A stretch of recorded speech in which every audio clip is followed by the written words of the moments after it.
How do you know an invention is genius? For me, it's that moment when I see it for the first time and I immediately think, hey, why didn't I think of this? A genius invention seems very obvious and simple once you see it.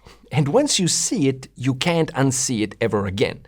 And you also somehow can't figure out why it was ever elusive. Why didn't somebody just do it before?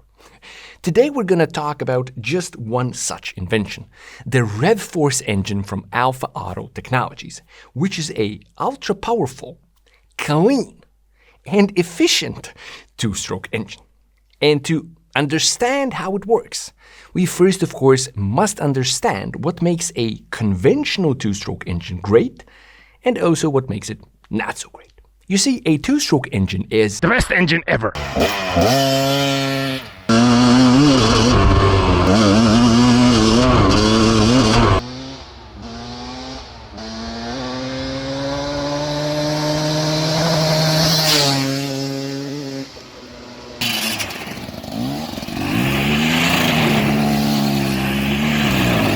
Okay, I'm gonna have to stop this childish display of whatever, because yes, two-strokes are fun, no doubt about that, but they also have to burn oil by design, and that means that they're bad both for the environment as well as the people that breathe in this.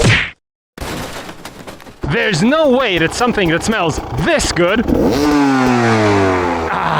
is bad for the environment. Okay, that's enough of that.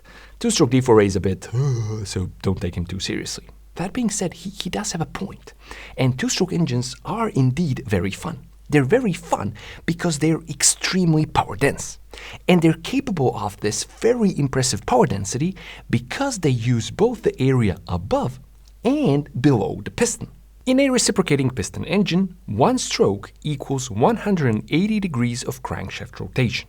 And a four-stroke requires 4 strokes to complete one full combustion cycle. Going from top dead center to bottom dead center, we have our first stroke, which is intake, during which air and fuel enter the cylinder. The piston then goes back up and compresses the air-fuel mixture, which is our second stroke. The air-fuel mixture is then combusted and pushes the piston back down to bottom dead center, which is our third stroke. And finally, the piston goes back up and pushes the exhaust gases out from the engine, which is our final fourth stroke. But a two-stroke engine does all of this, intake, compression, combustion, and exhaust, in half the time of a four-stroke. And that's because it can do 2 things at once. As the two-stroke piston moves up, it creates a vacuum below it. And so the air and fuel mixture enters through the crankcase and accumulates below the piston. At the same time, as the piston goes up, it is also compressing the air and fuel mixture already above it. So it's actually doing intake and compression at the same time. When the piston reaches top dead center, the air and fuel mixture gets ignited and combustion pushes the piston down. As the piston moves further down, it uncovers the exhaust port and exhaust gases vacate the cylinder. But at the same time, as the piston moves further down, it pushes the air and fuel mixture already below it into the transfer port, which it also uncovers as it moves even further down. The fresh air and fuel enters above the piston, ready to be compressed and ignited again. In other words, everything happened within 360 degrees of engine rotation, and every time the piston is at top dead center, combustion will occur. In a four-stroke, combustion only occurs every other time the piston is at top dead center. Twice the combustion events or power pulses within the same period of time theoretically means twice the power. On top of this, a two-stroke doesn't need valves and valve springs and lifters and rockers and cams and cam chains. It's far more simple and lightweight than a four-stroke, which is why it easily beats the four-stroke in terms of power per kilogram or pound of engine mass. Okay, if two-strokes are more power dense, then why are four-strokes the dominant mainstream engine powering the world? Well, the reason is that a two-stroke engine, as we just described it, has 3 big disadvantages: fuel inefficiency, emissions unfriendliness, and poor longevity. If we have air and fuel both above and below the piston, then that means that we cannot have a large quantity of engine oil lubricating the crankshaft and connecting rod and cylinder and piston skirt. If we did, All that oil would be pushed through the transfer port and it would end up above the piston, where it would immediately kill any hopes of combustion occurring. This is why a two-stroke is lubricated using only a minimal amount of oil that is mixed with the fuel. Usually the ratio of fuel to lubricating oil is around 50:1 in a modern two-stroke. This reduced lubrication means that engine components simply can't last as long. The fact that we have oil in the fuel means that oil will get inevitably burned together with the fuel, which of course leads to poor emissions. The other reason we have poor emissions is that the exhaust port of a two-stroke is always open. So when the air and fuel mixture comes out of the transfer port and goes above the piston, and the piston continues moving up, there exists a period of time during which the air and fuel mixture is free to escape out the exhaust port. And that's exactly what happens. Some fresh unburned fuel always goes right out the exhaust port before the piston moves further up and closes off this exit pathway. What we can do is make funky looking exhaust chambers that push some of that air and fuel mixture back into the cylinder using the power of sound. But even these are far from completely efficient, and some unburned fuel will always escape. Of course, spitting unburned fuel right out the exhaust leads to poor fuel efficiency and a further worsening of the emissions. So the two-stroke has a few problems. Okay, but we still want that power density. Well, let's try to do something right here, right now. Let's try to fix the problems of the two-stroke while keeping the power density. First up, let's get rid of the transfer port completely. We want longevity, and if we want longevity, then we must have better lubrication. If we get rid of the transfer port, we can have oil below the piston lubricating everything, and we won't need to mix oil into the fuel, which means we are also improving emissions because we won't be burning oil anymore. Now, if we remove the transfer port, that also means that we must not let air and fuel come through the crankcase anymore, otherwise it will again end up below the piston. So now the intake port must also be relocated from the crankcase to the cylinder. The final problem we need to fix is fresh fuel escaping out the exhaust port and ruining our efficiency. So let's turn that into an exhaust port with an exhaust valve on top of the cylinder head, just like on a four-stroke. So let's see how this engine would work. Let's imagine combustion just occurred and the piston is going down. Of course, during combustion, we keep the exhaust valve closed, and as the piston goes down, torque is generated and the air and fuel mixture burns and turns into exhaust gas. We open the exhaust valve and of course some of that pressurized exhaust gas escapes until pressure in the chamber equalizes with outside atmospheric pressure. When pressure equalizes, we will still have a significant amount of exhaust gas inside the cylinder. As the piston keeps going down, it uncovers the intake port and a major problem in our design. Remember, the exhaust gas still left in the cylinder is at atmospheric pressure. The air and fuel that's supposed to come into the cylinder is also at atmospheric pressure. And that means that the air and fuel is not coming into the cylinder. There's no vacuum inside the cylinder, nor is there anything to push the air and fuel mixture into it, which means that we are stuck. There's only one way to fix this: forced induction. We add a supercharger which pressurizes the intake air. As that air is now at a pressure higher than atmospheric, it will push the remaining exhaust gas out of the cylinder and fill it with a fresh air and fuel charge. And what we have just done is create an existing engine design. Engines with an anatomy very similar to this are known as two-stroke diesels, marine two-stroke diesels. That's what's powering the tankers and the container ships full of junk from Timu.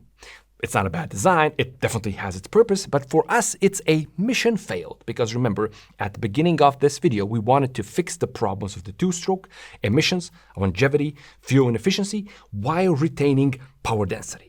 This anatomy fixes the problems, but it loses the power density because now we have Poppet valves, Poppet exhaust valves, and if we have that, we have cams and valve springs and rocker arms and cam gears and cam chains and wait, which means power density goes out the window. But even if we somehow magically retained the power density, we lost something else that's very, very important with this anatomy, and it is the capacity to rev higher. Marine two-stroke diesels, they run at, wait for it, 60 to 120 RPM. That makes your washing machine look like a Honda F20C. They run at this very low RPM because, number one, they're giant engines with very heavy pistons and rods, and accelerating these components to high RPM is simply impossible. But even if we had very small pistons and rods, this engine could still not rev high, and it could not rev high because it cannot breathe fast enough. The higher the RPM, the smaller the time window to complete intake exhaust and the other strokes. And in this two-stroke anatomy, this distance from here to here, the height of the intake port, that's all the time we have in relation to the total stroke of the piston to get air in and exhaust out. Compare it to a four-stroke, which has the entire stroke of the piston, the entire height of the cylinder, you realize just how little time that is. And as RPM increases, the time frame becomes even smaller. So the only way for this engine to rev higher would be to somehow be capable of breathing very, very well. And a traditional Poppet valve is simply unable to breathe that well because by its design, it's an obstruction to airflow. The only way to get this engine to rev higher and to breathe well enough is to use something like a rotary valve, which has great airflow capacity. So why don't we do that? Why don't we replace the Poppet exhaust valve with a rotary valve? And what we have just done is created the RevForce engine. Seems so obvious now, right? That's what the Rev in RevForce actually stands for, rotary exhaust valve. Now, I have talked about rotary valves on this channel before, and as we know, they are amazing at flowing massive amounts of air very quickly. They also have a low number of moving parts. They're simple, but they have problems with sealing combustion pressures. But here is where the genius of the RevForce engine comes in. It makes these sealing inefficiencies of rotary valves irrelevant while at the same time reaping the benefits of the massive airflow capacity. Now let's start from the moment when combustion occurs and the piston starts descending from top to the center. Combustion pressure builds, drives the piston down, and creates torque. When the piston reaches this point, it uncovers the exhaust port. And as you can see, by that time, the rotary exhaust valve has also rotated into its fully open position. The maximized opening means that a large amount of pressurized exhaust gas can freely and quickly exit the cylinder. As the exit path is now much less obstructive, it allows the pressure in the cylinder to reach atmospheric faster than with a traditional Poppet valve, leaving less gas in the cylinder. As the piston continues down, it uncovers the intake port, where we have supercharged air, which now starts entering the cylinder. As you can see, the rotary valve is still open, and so it allows the pressurized air to quickly push out the remaining exhaust gas out of the cylinder. By the time the piston reaches bottom dead center and starts going upward, the rotary valve is fully closed. This is the point when we can inject our fuel using our injector in the intake port. As the rotary valve is now fully closed, it means that no fuel will be escaping out the exhaust, leading to greatly improved fuel efficiency. As the piston continues going up, it closes off the intake port and starts compressing the air and fuel mixture during the entire remainder of the stroke. Near TDC, we fire our spark plug and combustion happens again, restarting the entire process. And here comes the genius part. As you can see, the rotary valve is never in direct contact with combustion, and that means that it does not have the task of sealing off the extremely high pressures of combustion. That is done entirely and effectively, of course, by the piston rings. The only thing that the rotary exhaust valve seals off is air and fuel, the pressure of which is much, much lower than that of combustion, which means that even a loose-fitting rotary exhaust valve will be perfectly capable of preventing a measurable amount of fuel from going past it. So we have zero issues with rotary valve sealing, while at the same time allowing massive airflow capacity for quick exhaust gas evacuation. Ultimately, what we have here is a valved, supercharged two-stroke capable of high RPM operation. It's clean because it doesn't burn oil. It's efficient because it doesn't spit unburned fuel out the exhaust. And it has good longevity because the entire rotating assembly is conventionally lubricated by engine oil, as in any four-stroke engine. Something else that's interesting is that, as you can see, we have an upper and a lower ring pack. The upper one controls combustion, and the lower one controls the oil. And as you can see, the lower ring pack never goes above the intake and exhaust ports. The ports never see the oil, and that means that we have the same oil consumption as in a four-stroke. What's interesting is that despite this, the crankcase of the RevForce is still equipped with reed valves. As the piston goes up, it creates a vacuum under the lower ring pack, which helps improve the sealing of the lower rings, and as the piston goes down, it pushes a certain amount of oil out the crankcase through the reeds and into the engine's semi-dry sump system, which further reduces any possibility of oil getting into the combustion chamber. So the RevForce engine is clean, efficient, and capable of high RPM operation. But it's also still power dense. Every stroke is still a power stroke, and the engine is still lightweight and simple, like a two-stroke should be. But here's the best part. It's not just a bunch of theory and CAD. It's already a living, breathing engine.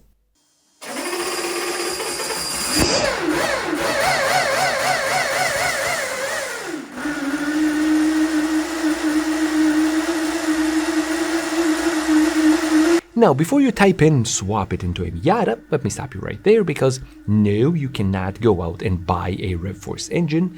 It is not a production engine just yet. It is at this stage what I would call a mature prototype. But as I said many times on this channel, it's precisely this stage from prototype to production that requires the greatest investment of all kinds of resources. But because we have a living, breathing prototype, we can talk something very important: numbers. Currently, the RevForce engine is an inline two-cylinder, liquid-cooled two-stroke. It has a displacement of 578 cc, and it weighs just a hair under 50 kilograms, so you can lift it up with your own two hands. But it makes 220 horsepower. It has a peak torque output of 176.26 newton meters. It has a brake mean effective pressure of 25 bar. It is very compact, as you can see from the dimensions. It has a static compression ratio of 10:1. It is expected red line of 8,000 RPM is there, currently tested and validated up to 7,000 RPM, and it has a brake-specific fuel consumption at peak power of 221 grams per kilowatt hour. I believe that is everything. Did I miss something? It is over-square by design at this stage, and yeah, that's everything. So as you can see, some very impressive numbers at this prototype stage, but numbers are still not the end of the story, not the only trick up the sleeve of this amazing engine, because the rotary exhaust valve is electronically controlled. So you can change the timing of this valve on the fly, and we have a supercharger. We can manipulate the pressure of that as well, and that means that we have full control of the dynamic compression ratio of this engine on the fly. And this means that the engine is multi-fuel capable. It can run on gasoline, it can run on heavy fuels, it can run on CNG, it can run on hydrogen, you name it. But it cannot just run all of these different fuels. It can switch from one fuel to the other on the fly. Have a listen.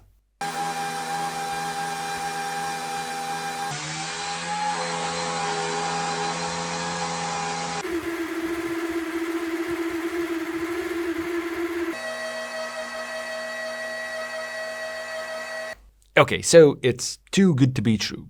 Drawbacks, there's gotta be some sort of fatal flaw, right? Well, to be honest, right now, from the information that I have, I cannot find a serious fault on this engine. It has two ring packs, so a bit more friction there, but the rotary valve makes up for it because it is very low friction and it has less friction than a conventional Poppet valve train.